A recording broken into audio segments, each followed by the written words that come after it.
Okay, guys, as you can see from the title, I'm putting a pip, or whatever they're called, into the microwave, and you can see the results. I'm going 15 seconds.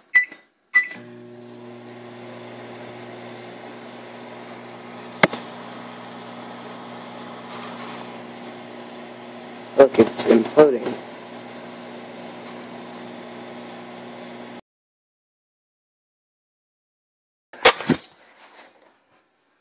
Wow. I'll put it in there for another 10 seconds, see what it does.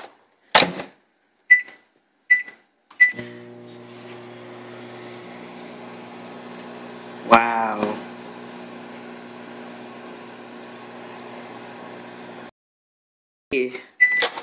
It's everywhere. I'm going to proceed to eat this directly after I eat my chicken. Okay? So, bye.